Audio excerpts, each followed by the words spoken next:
Welcome to LOA Today. I'm Walt Thiessen here with Alyx King. Today is Tuesday, September the 17th, 2019. It is 4 p.m. in New York. That's 1 p.m. Los Angeles time. And that makes it 9 p.m. in London, 5 a.m. in Tokyo, and 6 a.m. in Sydney, Australia. Wherever you are in the world, thank you for joining us for another episode of LOA Today, your daily dose of happy. And I'm actually still checking my settings here to make sure everything looks good, but I think it looks good. Can you hear everything okay, Alyx? I mean, yes, I can. So we're in good shape. We're good. I mean, comparing to some of the other stuff that I've been dealing with today, that's a nice, relatively easy problem to solve, and it's already solved. So there we go. So how you doing? I think you have more purple in your hair. I'm not sure how you accomplished that. Nope. Maybe lighting is different. I mean, literally, you're showing more purple than last time. Well, I did charge the batteries in my podcast lights, so that's probably what it is. Yeah, that'll do it. I have to charge them every other day. It's rechargeable batteries are a scam. I'm just telling you. Okay, you heard it here first. Rechargeable batteries are a scam. Okay. But then it's like, if I don't use them, I'm buying batteries like every other day. So what are you going to do? Not worry about it? I need podcast lights that plug in. That's what I need. Don't worry, be happy. That's my philosophy. Facts. So anyway, I don't really have a topic in mind for today, but I figure something will come up. Oh, she's raising her hand, folks. This usually means that she has something to say. What do you have? Alyx always comes prepared. So she comes prepared. I was watching this weekend. Was it this weekend or yesterday? Yesterday was the roast of Alec Baldwin. So I figured. Was he tasty? No, I'm sorry.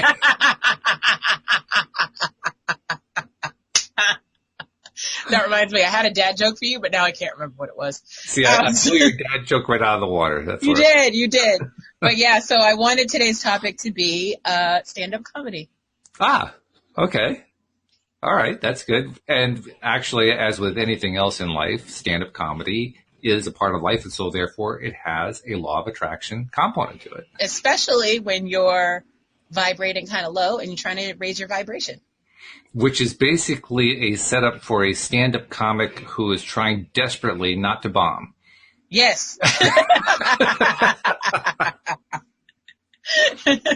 Something I have never experienced, and I never intend to experience, but I have experienced something close to that because I used to play in bands when I was younger, and it's very similar to going into a club where there is nobody there and you're starting your set.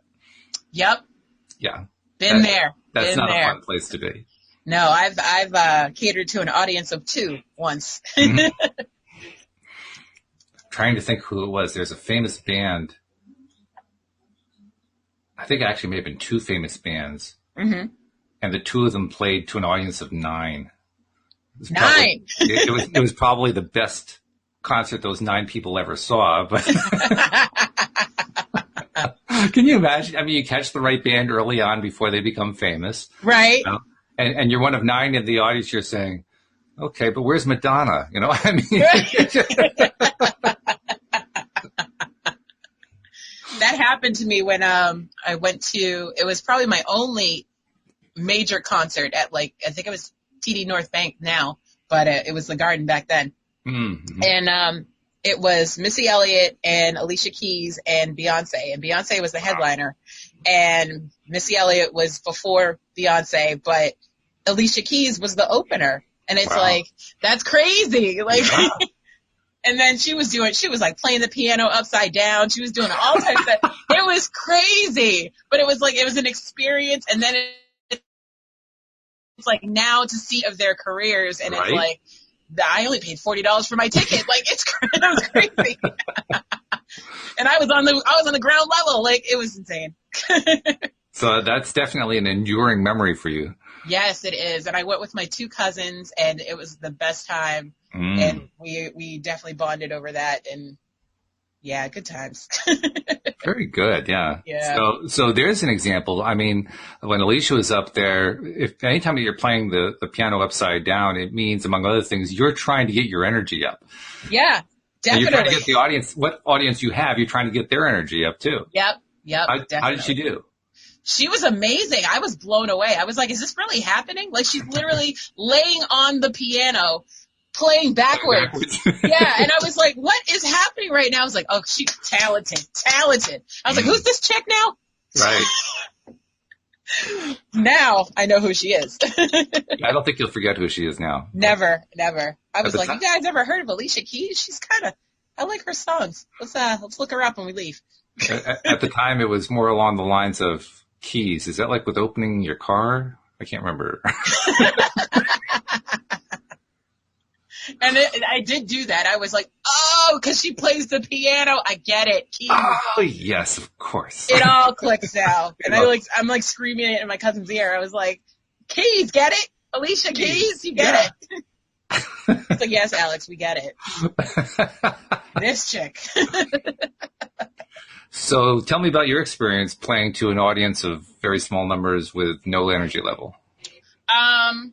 Oh, they had an energy level. People always have an energy level when I'm in the room. I bring the energy. And that was one of the things that one of the audience members was actually a critic who was, is that Jeffrey? No, it's actually Nathan saying nice show. Oh, hi, Nathan. Nathan's a friend of mine. So I think he did text me that he was watching, but I was already on screen, so I couldn't look at it. Anyways, so one of the audience members was a critic for a local newspaper.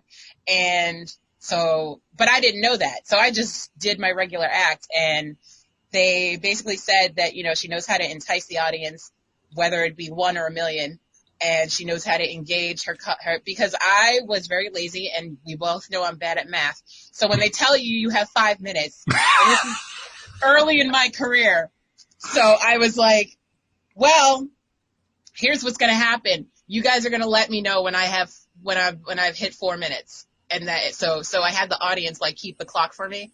And that's how I kept them engaged. So so that was like my trick. And I was like, where's my time at? No? Good? All right. Keep going. Very good. Yeah. Because the audience involvement is huge. There's no doubt. If you're trying to raise the energy level, you got to have the audience with you. Audience participation is key. And I learned that I think probably my second show I learned that. Mm. And it's kind of on the job training. Mm-hmm. And, which is basically how I live my life. Like everything I do is on the job training. Hairdressing, on the job training. Stand-up comedy, on the job training. Apparently writing a scripted series, on the job training. Just haven't quite figured out what you're training for yet. But other than that, you got it good. I'm training for life, the different aspects of my life. So, I'm in my 30s now. So now I'm a scripted writer, and that's what's happening. So do you have your degree yet? No, I'm sorry. I have my degree in everything. In everything, okay. I'm magical like that. I create my own degrees. So when we both have had experience then of playing to a dead audience and trying to bring it alive, kind of like Frankenstein's monster. And it often feels like that too, because you apply the electric charge to the two terminals, and either everybody is shocked awake or else they're shocked to death, one or the other. It's a fine line. It's a very fine line. It's a little bit terrifying when they get shocked to life too. Yeah, a little bit. Because all of a sudden the energy's just jumped up in front of you and they're all focused on you. Yeah, and it's like, I used to have this one friend who would come to all my shows, and he's Italian, and he's very, talks with his hands and all that type. He's very Italian. And so whenever I would make him laugh, no matter how many times he's heard the jokes, he would bang his fist on the table as he was laughing. And I was like, calm down. It was not that funny, but it made the audience go, okay, this must be funnier than we think. We're not getting something because this guy over here. Well, there probably were some people in the audience who were saying, oh, that's her shill. Right. Yeah, so it got to the point where I was like, all right, butts, calm down. Like, really? You've heard the joke 15 times. It's not that serious. Yeah, right. The first 4 times were good. After that. Yeah, exactly. I was like, okay, it's disturbing now. Stop it. Time to take your medicine. Okay. So what role do you think the law of attraction plays in getting your energy up like that? Like you say, when you walk into a room or onto the set of a podcast or whatever else, you bring the energy up immediately. But has it always been true for you, or did you have to work to learn to do that? In other words, is that something you have to attract, or does it just kind of follow you? Like you never really had to give it any thought? I never gave it any thought. It just always brought it with me, I guess.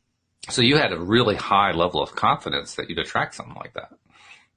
I've always been told, I think from the age of 7, I went to a hair salon and they were about to do my hair, and I specifically asked for a certain hairstyle. Like I already knew what I wanted. Mm-hmm. And one of the hairdressers says, "Your daughter's very self-aware."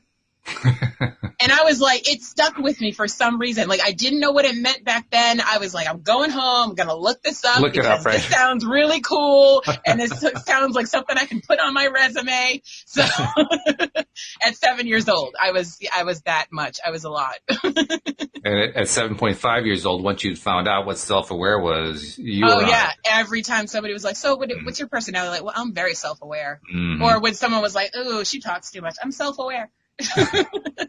Kind of covers a lot, doesn't it? It does. It's a spectrum. Yeah. It's quite a complete phrase. You can use it in almost any, and it really doesn't have a negative stigma of any kind attached to it, does it? It can. Like what? When people are like, okay, like she's a bit much, and my mom will just go, she's self-aware. Oh.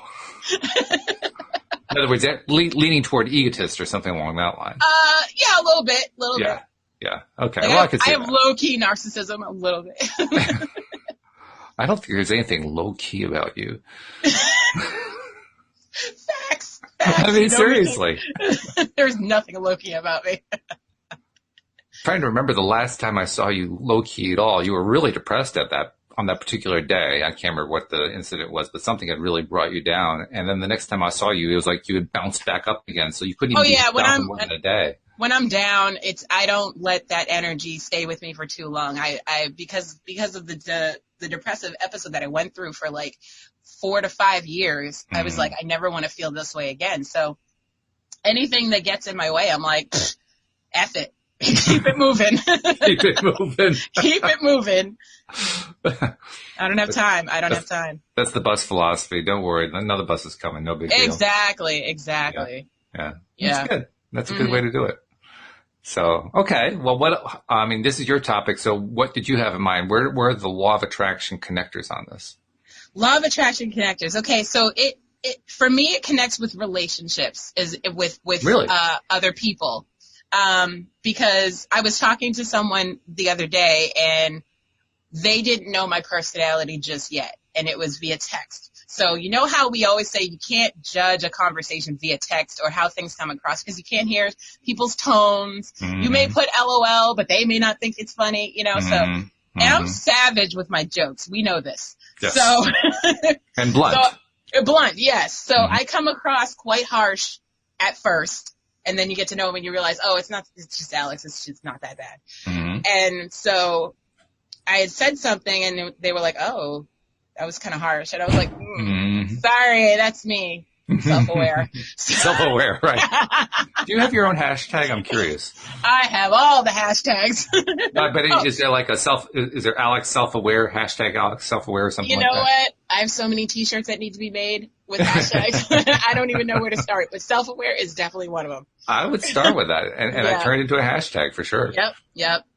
Yes, I'm definitely going to. Yeah. Make it part of your signature on your text messages or something, You know what? I'm changing my email from Mystical Magical Day to hashtag self-aware.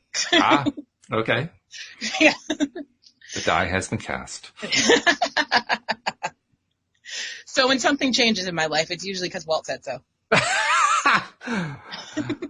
So let me get this straight. We are now in blame and victim mode, and you're going to be blaming me whenever it comes out not right because I'm the one who did it?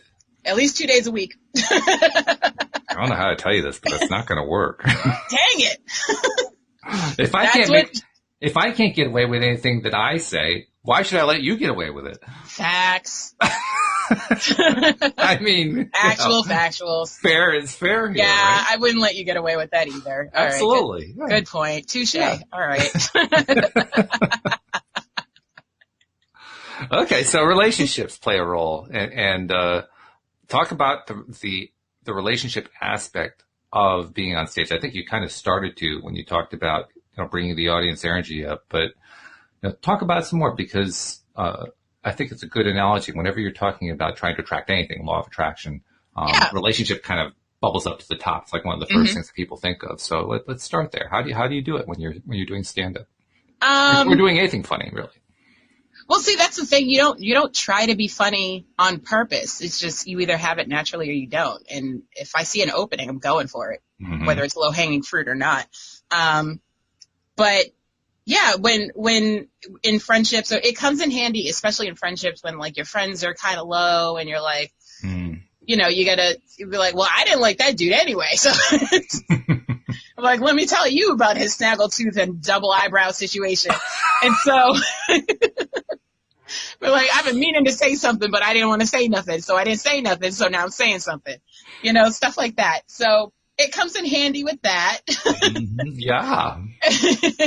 To bring your friends' vibrations up. It definitely comes in handy. And, note to self, make sure that you cut the hairs between the eyebrows. Oh, definitely. No, that's the first thing I will say to people is, ooh, before I tell them I used to be a hairdresser, I'm like, can I pluck your eyebrows? No offense, but you're supposed to be two. I'm just saying. Yes, they do come in pairs. Yes, they come in pairs. Eyes, ears, things like that. Some people who get short shifted. I mean, they sure do. Some people like half an eyebrow that doesn't go all the way over and stuff. Yep. I don't quite understand what that's about. That's over plucking. That's what that is. Okay, if you say so. Maybe that's what it is. Yeah, when you pluck too much, eventually the hair stops growing. So, back in the 90s when our eyebrows were like this thin, yeah, we ruined them. Now we're all having a hard time trying to grow them back now the thick ones are in. Boy, am I glad I never did that. Yeah. Yeah, well, yours are white now, so you don't have to worry about it. It's fine. Well, you can't see them anyway, so it doesn't matter. That's what I meant. They just kind of disappear. Exactly. That's what I started saying. I was like, why am I even plucking my eyebrows when I wear glasses everywhere I go? What is the point? I mean, Louise asked me, did I shave today? And my answer is, how would you know? Right. Seriously, with your see-through chin, what's happening? No, that's true. Not true. She always recognizes when I haven't shaved. She'll ask me, like, if it's been more than 24 hours, she'll ask me, oh, you haven't shaved lately. Like, how come? Yeah. A wife knows. A wife always knows. A wife always knows, yes. So do husbands, by the way. Oh, okay. I was like, wait. I was like, husbands don't notice anything. What do you mean? Think about it. Yeah, it took me 2.5 seconds, but I'm there. I'm with you. Facts. One thing we can always count on Tuesdays is a lot of laughing. Oh my goodness. That's because I'm here. Absolutely. Yes. And I'm not diluting you anymore. I mean, you are the co-host. There isn't like a second co-host. So instead of 1/3 the time, you got 1/2 or more, depending on how much you can actually take. True. So, okay. Well, let's draw from the tricks of Alyx King as the stand-up comedian. Okay. You say it comes naturally. Have you ever had to work at it? And if so, what tricks did you use in order to get that audience to come up to you? I have had to work at it. It did come naturally, and that's how I got into it. Mm-hmm. But it's still hard work, and it's a craft, and you have to practice at it, and you have to hone your jokes, and you also have to read the room and know your audience. You have to know where you're performing, and because there's definitely some jokes that don't apply if you have an all-white audience versus if you have a mixed audience versus if you have an all-black audience versus if you have an all-female audience. Like, you gotta read the room, man. So it's like, you gotta adjust your set, and it's like, okay. Wait a minute. Are you saying that audiences are racist and sexist? It's a possibility. At least back in the 2000s it was, let me tell you. There's some sensitive people in the world. I guess the answer to that is welcome to the world. Yeah, but, exactly. Yeah. Unfortunately. I remember the only time I ever bombed was because I decided to switch up my joke at the last minute. Really? Yeah. I had heard on the news, this is back when, remember Dog the Bounty Hunter? Yeah. Yeah. So he was just on the news for saying something along the lines of, he was accused of being racist. And he was saying something along the lines of, I love black people. When I die, I want to be buried in a black cemetery. And I was like, okay. I was like, this is gold. This is gold. And I heard it 10 minutes before I left for the comedy club. And I was like, okay, how am I going to work this in? Because this is magic. And then it wasn't magic. It was not magic. See, that's what happens when you don't do the proper preparation. Yes, exactly. Proper preparation. Stick with your set. Don't do jokes that you haven't tried before. Right. Again, know your audience, because it was an all-white audience, and they were like, she's hitting on Dog the Bounty Hunter? Like, seriously? And then it was even worse because they were offering free drinks, and I never usually drink when I'm on stage. Oh, no. But I was like last to go on, so I was like, all right, they're free drinks. I'll have a couple. Oh, no. Yeah, you can't focus, and you're like, oh, what joke was next? What joke was next? Yeah. It was bad. It was bad. And then I went to the bathroom after, and these two girls were like, can you believe she was talking about Dog the Bounty Hunter? Like, really? And I was like, yeah, you should have said something to her face. And then I came out of the bathroom, and they were like, So you're just striking out left and right here. This is, I mean, I'll give you credit. When you bomb, you do it in a superior way. Oh, yeah. If I'm going down, I'm going out hard, and I'm taking everybody with me. Wow. I take the words "go big or go home" very literally. Apparently, yeah. And quite seriously, I might add. Yes, definitely. Wow. Yeah. Okay. I was not messing around. I was like, yeah, you should have said that to the comic's face. And then I came out of the stall, and they were like, Well, just in case there are any Dog the Bounty Hunter fans listening, and we're not trying to offend anybody there, but we'll simply point out, first of all, our condolences to his family because he lost his wife. Yes, and second of all, we wish him good health because he's dealing with a heart issue right now. Is he? See, I haven't caught up with him since the whole thing. So. Yeah, I don't really follow him at all, but I happened to catch news at him somewhere that he was in the hospital being evaluated for a heart issue. So hopefully that's all ironing itself out. Yeah. Yeah. It also is interesting to me. This is an aside that kind of goes off of our topic. It's really interesting to me. I see this as a law of attraction thing. How when one person in a relationship dies, how so often the other person dies soon afterward. Broken heart syndrome. Yeah. Yeah. It's just amazing how often that happens. And I don't know if that's going to happen in his case. I mean, hopefully he'll decide to recover and feel good and live a long, happy life continuing, but you never know because the pattern shows up over and over and over again. It does. I've seen it, and I hate to say it on Grey's Anatomy because that's my only medical background. But yeah, people, I'm basically a surgeon at this point. Yes, Louise. Yes, that is the show. Anyways, so actually, it's doctor shows in general. I mean, that's how she learns stuff so that if we actually have to be sitting in front of a doctor or sitting in a hospital, she explained to me, well, this is what this is for. That's what that's for. They hate that. They hate that. Because I went to the doctors once and I was like, listen, it's not a muscle issue. I don't need a muscle relaxer. It's definitely a bone issue. And they were like, I'm sorry, what's your medical background? Yes, right. And I don't want to say Grey's Anatomy, but at the same time, like I was just like, it's my body. I know what's wrong. Like, I'm just telling you. Well, it does raise the question. What were you asking for their opinion for? Well, I needed the referral to get the shots. They hold the keys to the kingdom. I don't have the combination lock. You just want to have the power to write your own prescription. That's what it is. No, that'd be a problem. Because then everybody would be like, "Oh, Alyx got the scripts, huh?" And I'll be like, "What do you need?" No, I don't think you need that. So I guess there is some value then to have them have their medical expertise and to have them follow their own path to resolving the issue instead of taking your advice. Yeah, exactly. Yeah. Okay. Yeah. But also you want to take into account the patient and how they feel and, sure. Of course, because again, they know their body. Like I'm in the hospital all the time. So when I say something's wrong, I know something's wrong. Mm-hmm. Actually, you're touching on something. We're deviating from your topic severely as here. We do. But this reinforces something for me, and it brings it up to mind, in conscious mind anyway. Mm-hmm. I am now like 100% convinced that all illnesses are caused. I'll use the word caused. They're caused by our minds. Wow. I'm 100% convinced every single illness that human beings encounter, and the illnesses in animals, all of them, they are created in the minds of the host that is experiencing the illness. Anyone suffering from cancer now can contact Walt at walt@allawaytoday.net. I suppose I should put in the medical disclaimer, shouldn't I? Yes. Yeah, a little bit. We're not doctors. I'm sorry, where is your degree from? We're not doctors. We're not dispensing medical advice here. And so there's the disclaimer. I'm not dispensing medical advice. I am simply saying my own opinion. I really do believe that all medical situations come from thought patterns.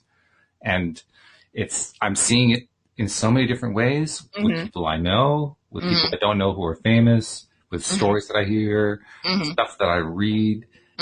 But when I really think about it over and over and over again, there's always a pattern that led up to the illness or the disease or even accidents.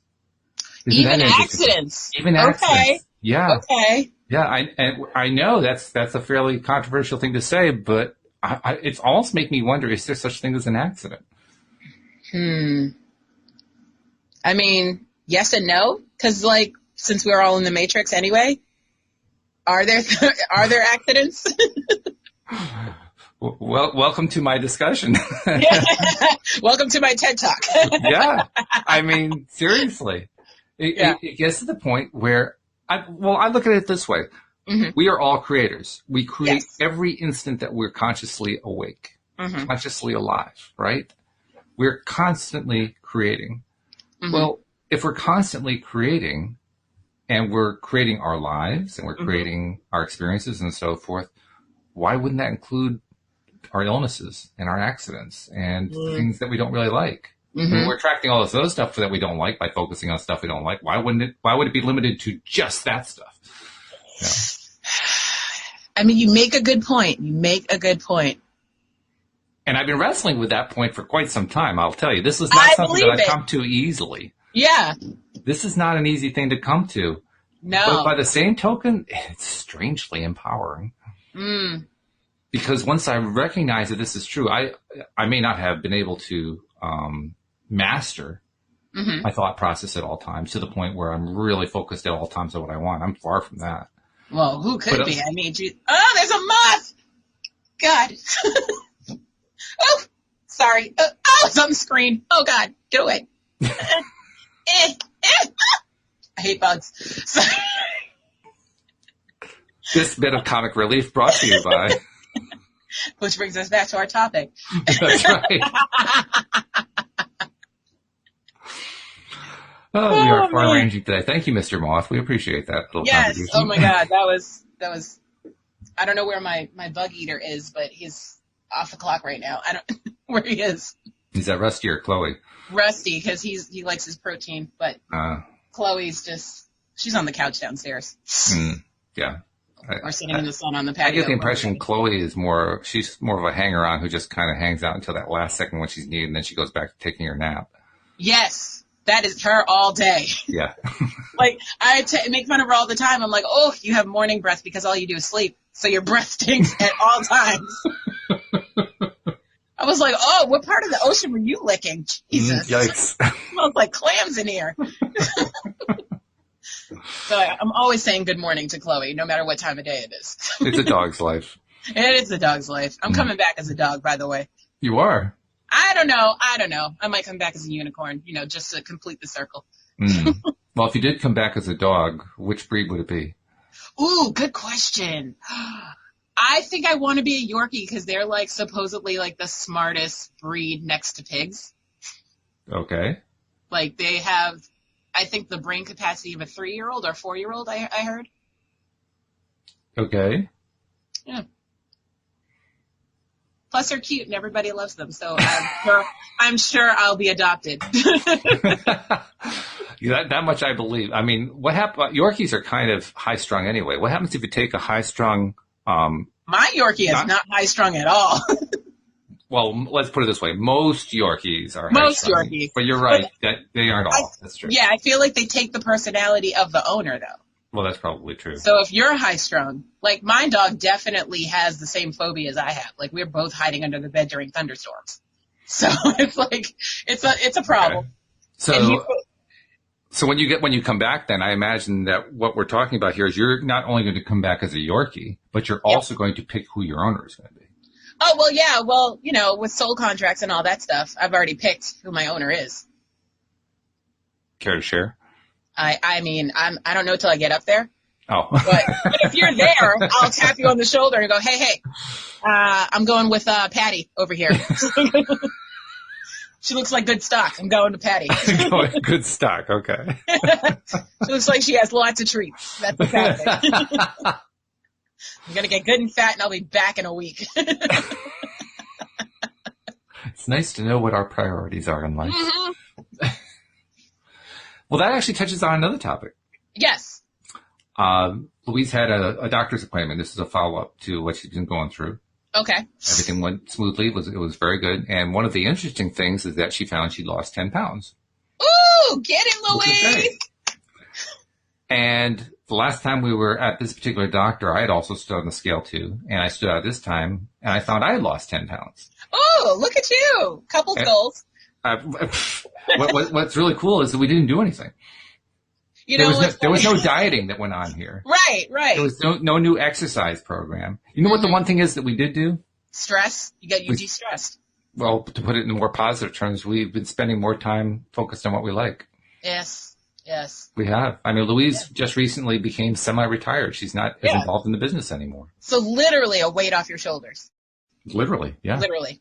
Takes a huge strain off. Yes. And while I have taken on more of the business, so in a sense that increases my stress level, I also do it a little bit differently. I mean, we're all different people. Facts. We do things differently. If we're managers, we manage differently. Yeah. No two managers manage the same way. Mm-hmm. And so the way I'm going about managing the business is actually, for me, an easy way to do it. Right. It's my style, Mm-hmm. Probably you know what the hardest part is? The hardest part is because we're transitioning slowly over time, adapting to the transition. So I'm not stepping on her toes and she's not stepping on my toes. That's actually the hardest part. Okay. Because I mean, she still has the one thing she's responsible for right now is the scheduling of, who goes out each day. I'm doing all the rest of it at this point. Okay, cool. And even that we're going to transition over so that by the beginning of next spring, I'll be doing all of it. Okay. So she can take a nap. so she can actually be retired. Yeah. Well, that's great that the business is still in the family, but she gets to be retired. That's great. Well, I mean, she's 65 going on 66. She's supposed to be retired. Exactly. I mean, that's supposed to be what happens, right? Exactly. Yeah, that's true. So, it all fits in. But the way the economy's set up. The thing about the economy is it's whatever you believe it is. Isn't that with everything though? Absolutely. Everything is whatever you believe it is. Absolutely. It's true. It's the absolute truth. Yep. And if you believe that the economy is faltering, then the economy is faltering.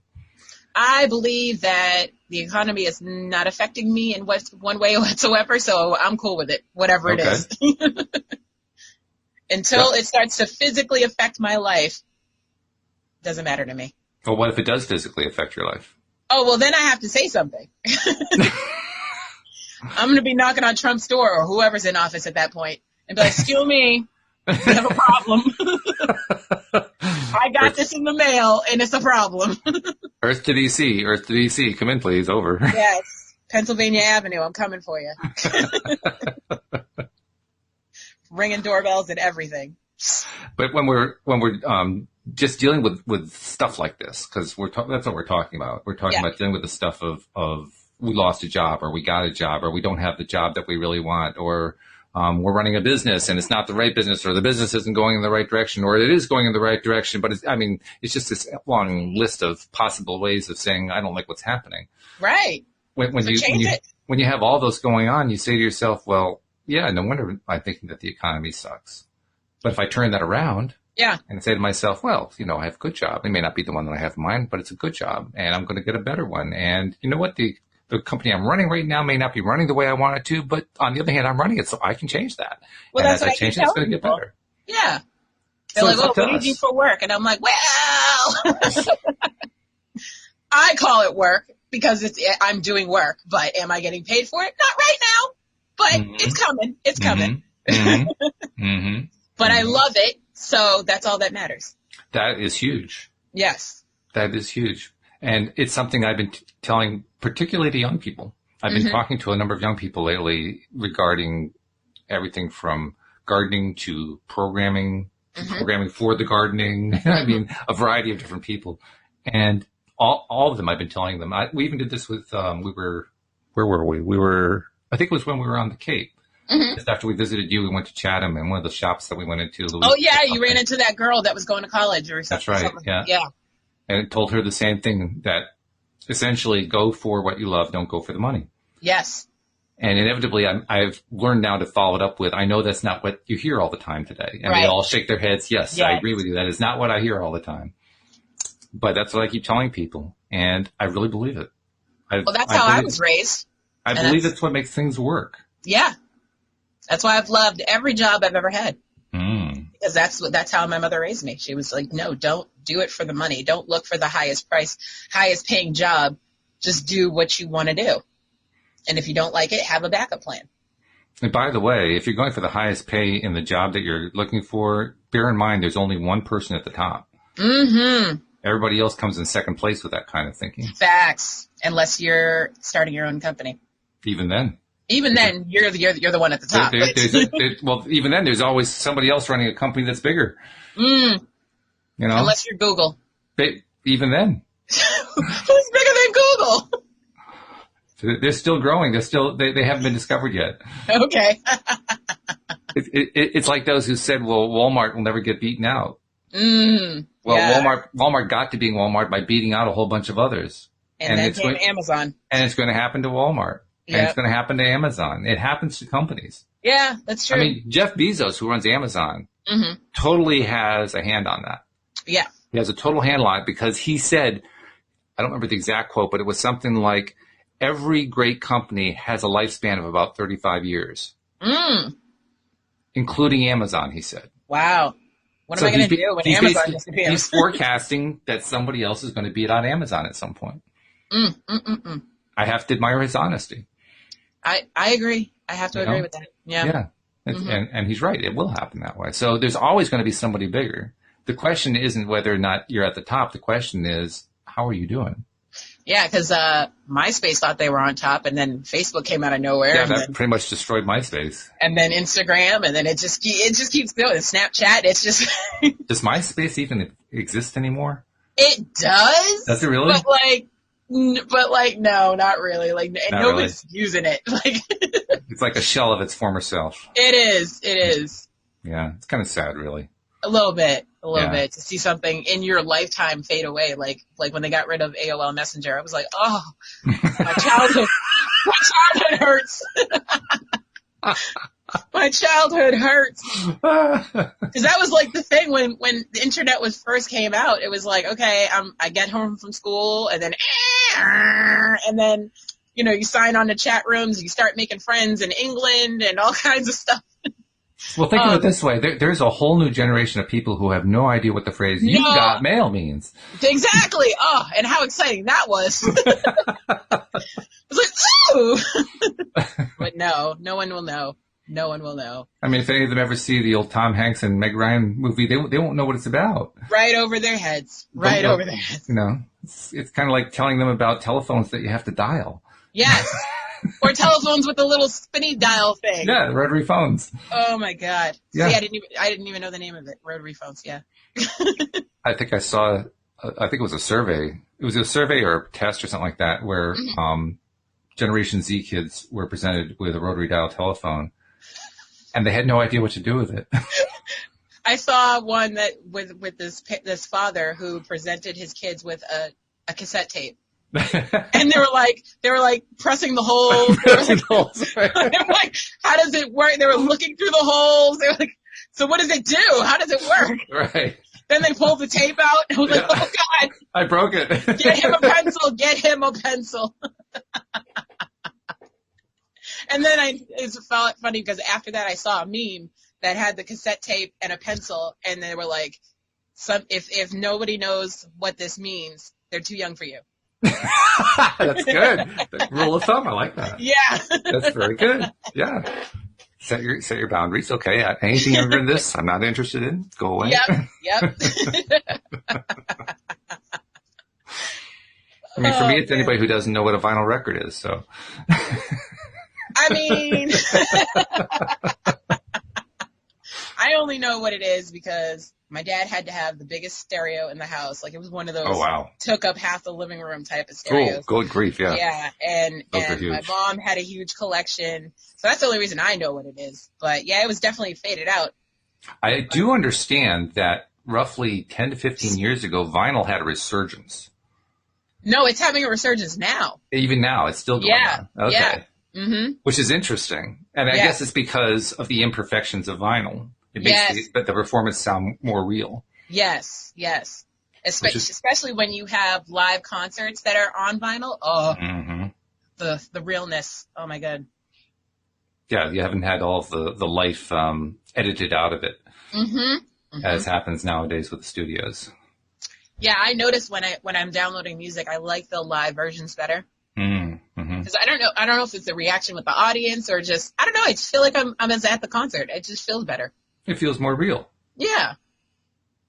I mean, it feels like you're actually hearing them. Yeah, exactly. Which is odd when you consider that about 50 years ago, when a band appeared on TV or radio, they would play the actual recorded song and the band would lip sync to it.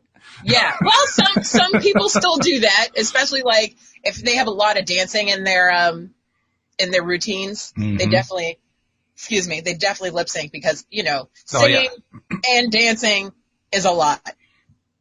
Yeah, there's really not anybody who's been able to do it since Gene Kelly, and they'll tell you just how old I am.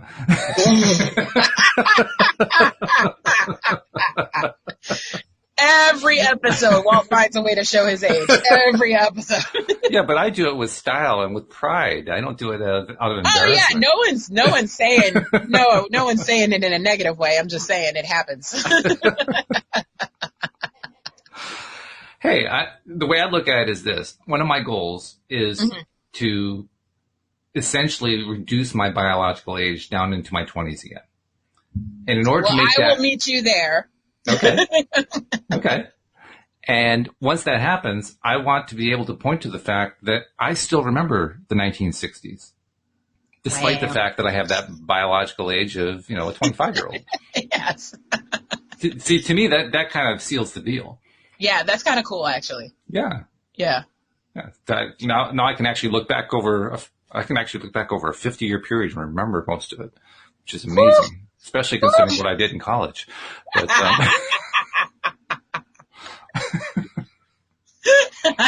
there is a little segment that's missing, but other than that.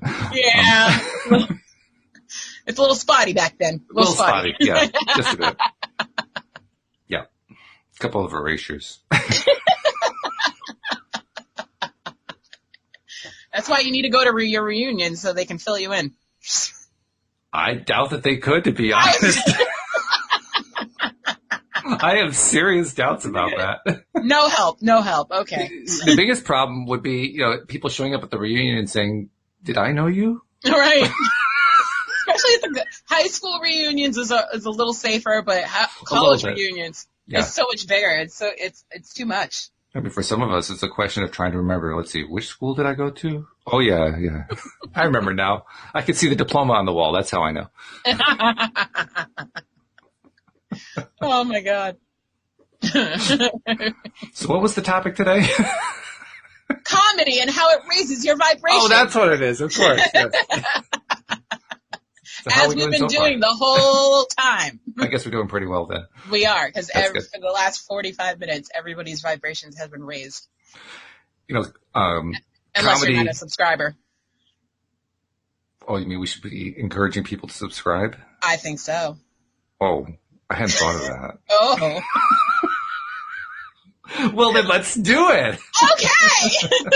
So, if you have the moment, please take your phone, your device, and go to LOA Today right now, and you'll get not only a subscription, but this beautiful... No, that's too over the top. I know, sorry.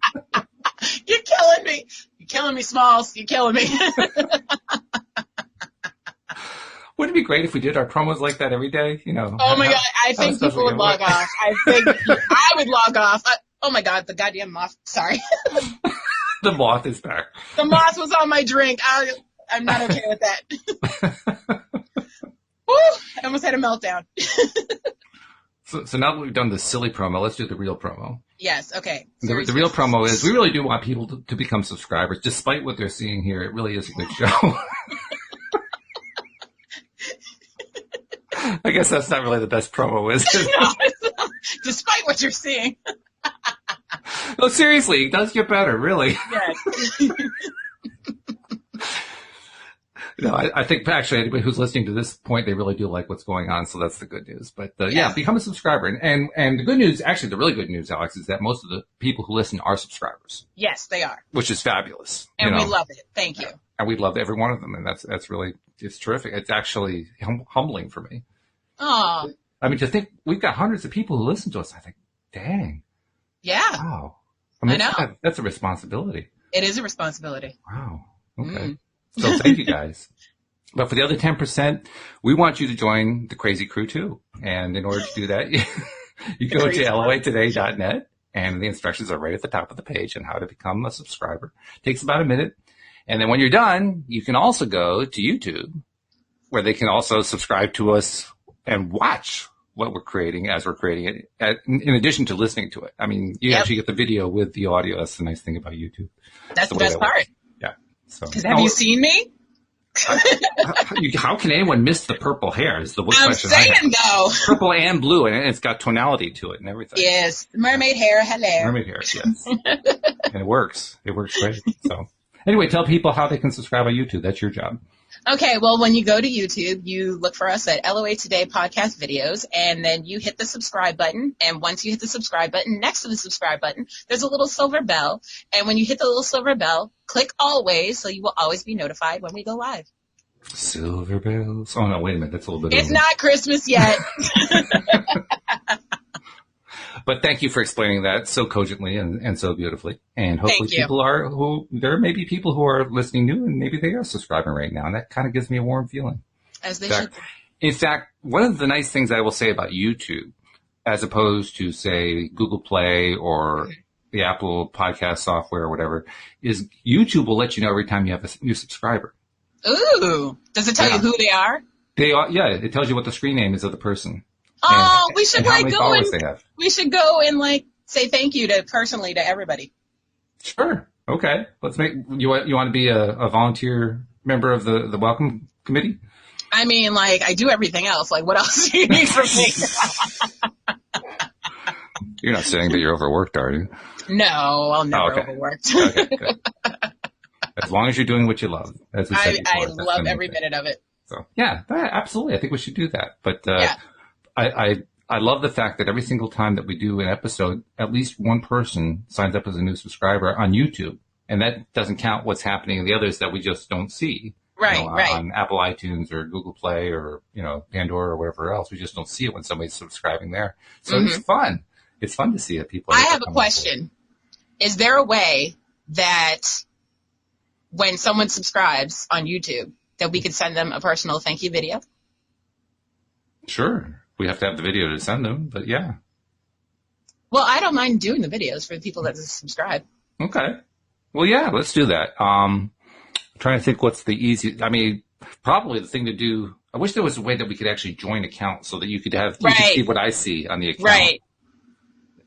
Yeah, it's not like Facebook where you can just add me as an admin. That would be great. Yeah. Yeah, it would be. That would solve the issue right there. Yeah. So note to Google, please add admin capabilities to YouTube because it will make our lives much easier and enable you to sell more advertising, which is what you're all about anyway. So hello. Yes. I believe in appealing to the higher standards of the person I'm talking to. And in Google's case, that's selling the advertising. Yes. Which doesn't say much for what their lower standards are.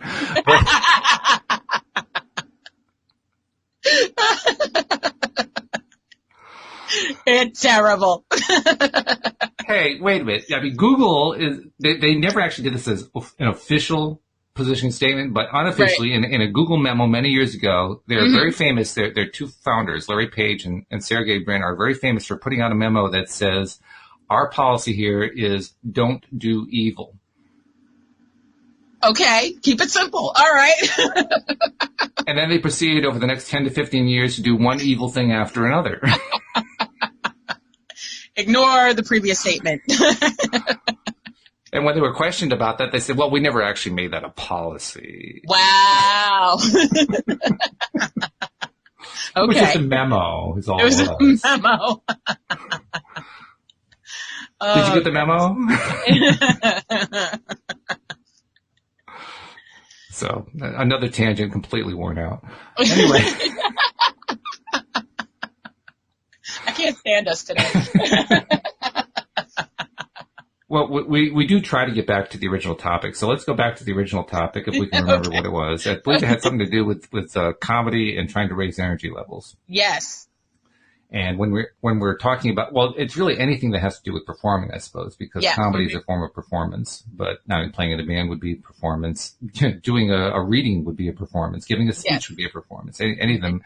In fact, that's one of the things that they teach people in Toastmasters is how to relax, first of all, and second of all, how to engage the audience so that you can raise that energy level. Mm-hmm. And what's interesting is when you speak to somebody who has been through the Toastmasters program, they will tell you just how much it helped them, just how much it really made a difference in building their self-confidence, how they basically were able, in many cases, to turn their lives around because of that experience. So Toastmasters has been really great for some people. Cool. Now, having said that, I have to mention, I have heard some talks by some Toastmasters that makes me wonder, did they pass the course?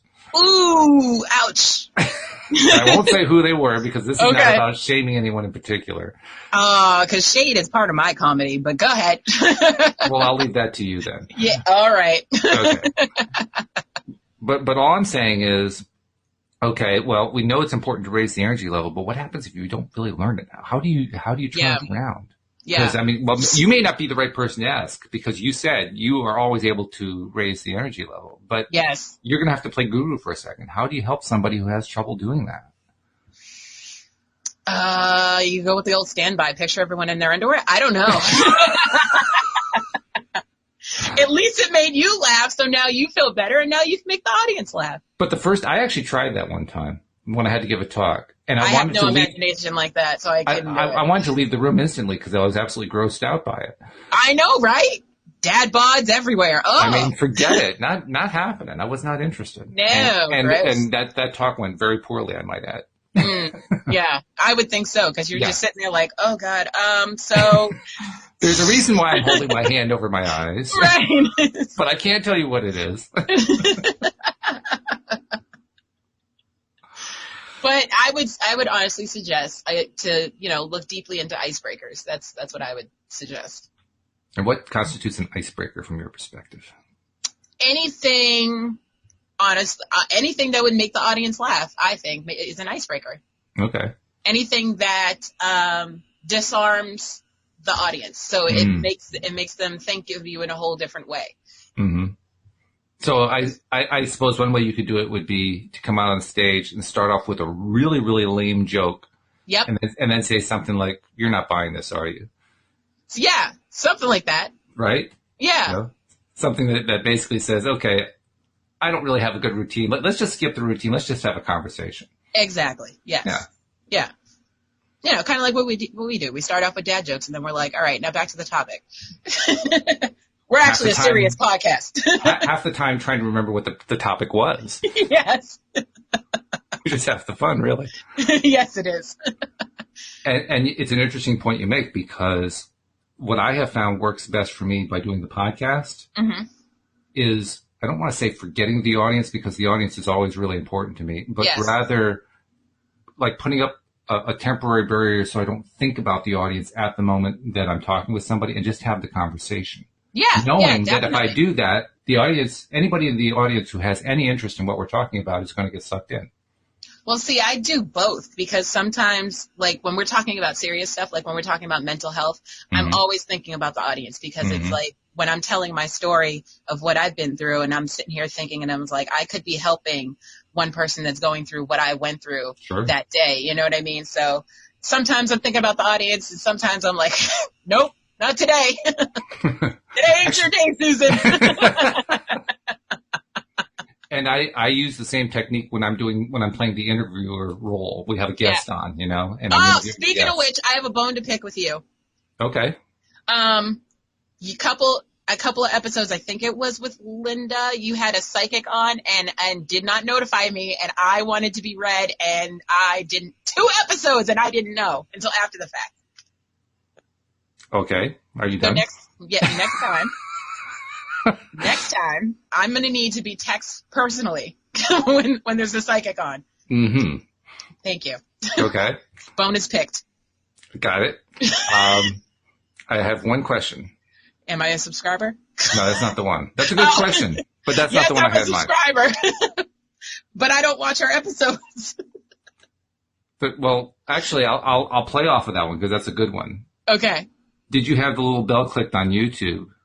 Yes. So you got notified when we were live? Yes. So you didn't show up when you knew we were live? But I didn't know what the episode was about. It said Friday afternoon law of attraction with psychic medium Cheryl Murphy. That probably should have given you a clue.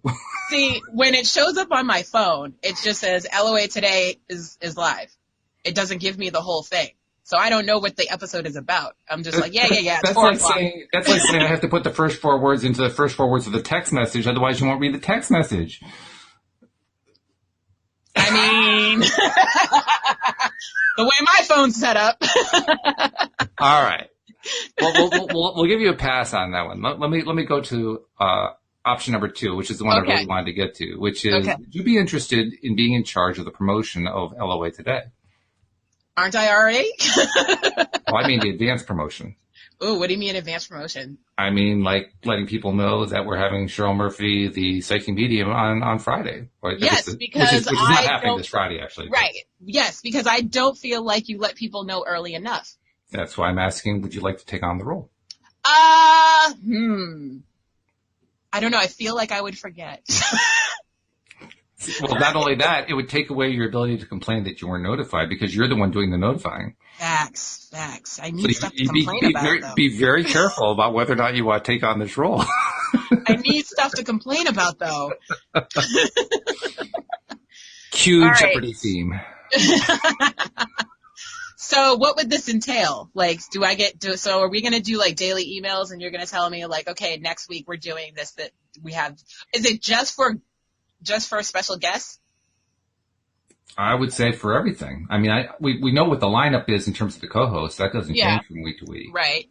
And the only thing that does change is if one of them says, hey, I'm bringing so-and-so on as a guest, then I can forward that to you and you can help promote that as well. Okay, cool. Yeah, I can do that.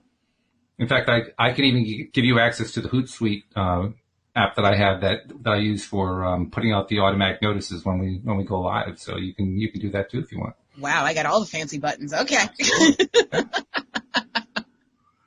That sounds like a plan, Sam.